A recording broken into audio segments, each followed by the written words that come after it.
Forms of Market, Part 2. 8th. No government intervention.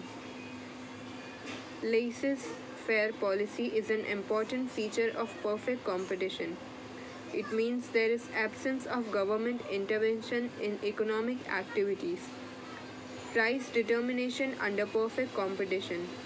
The interaction of demand and supply determine price of the commodity in perfect competition. This is known as equilibrium price. Marshall has compared the process of price determination to the cutting of cloth with a pair of scissors. Just as both the blades of scissors are required to cut the cloth, both the forces of demand and supply are essential to determine the equilibrium price in the market. This is explained with the help of the following schedule and diagram. Table number 5.1, Demand and Supply Schedule. From the table number 5.1, following conclusions can be drawn. First, when price rises from rupees 100 to rupees 200, quantity demanded falls from 5,000 kgs to 4,000 kgs, whereas supply increases from 100 kgs to 200 kgs. This is because demand falls with the rise in price and supply rises with a rise in price. This is the stage where demand is greater than supply. Second, when price rises to rupees 300, quantity demanded and quantity supplied become equal, that is 3000 kg. This is the stage of equilibrium where demand and supply become equal. Hence, rupees 300 becomes the equilibrium price. Third, when price further rises from rupees 400 to rupees 500, demand falls from rupees 2000 kgs to 1000 kgs and supply rises from 4000 kgs to 5000 kgs. Thus, supply is greater than demand. The process of price determination is explained in the following figure 5.2. In this diagram, x-axis represents quantity demanded and quantity supplied, whereas y-axis represents the price.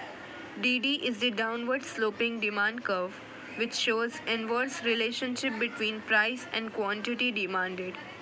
SS is the upward sloping supply curve, which shows direct relationship between price and quantity supplied. E is the equilibrium point where DD and SS curve intersect each other. Accordingly, rupees 300 is the equilibrium price and 3000 kgs is the equilibrium quantity demanded and supplied. This equilibrium price is determined by market demand and market supply. Figure 5.2, which is quantity demanded and quantity supplied in kgs. B. Imperfect competition. Imperfect competition is a type of market showing some but not all the features of a competitive market. Following are some of the types of imperfect market. First, monopoly. Meaning and definition. The term monopoly is derived from the Greek word mono, which means single, and poly, which means seller.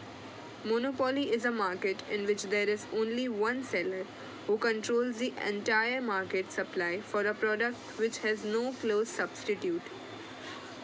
According to E. H. Chamberlain, monopoly refers to a single firm which has control over the supply of a product which has no close substitute. Following are the main features of monopoly market. First, single seller. In monopoly, there is no competition as there is only one single producer or seller of the product, but the number of buyers is large. Second, no close substitute. There are no close substitute for the products of the monopolist. Therefore, the buyers have no choice. They have to either buy the product from the monopolist or go without it.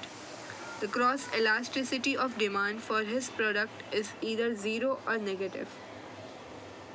Third, barriers to entry. Entry of the rivals is restricted due to legal, natural, technological barriers which do not allow the competitors to enter the market. Fourth, complete control over the market supply. The monopolist has complete hold over the market. He is the sole producer or seller of the product. Fifth, price maker. A monopolist can fix the price of his own product as he controls the whole market supply.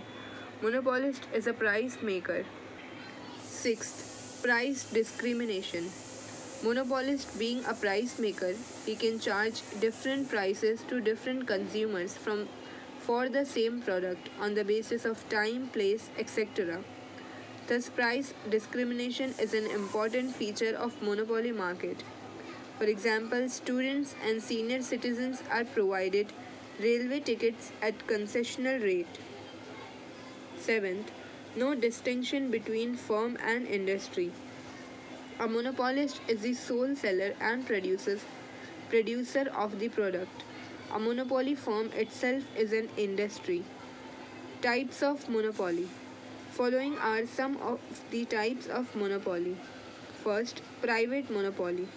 When an individual or private body controls a monopoly firm, it is known as private monopoly.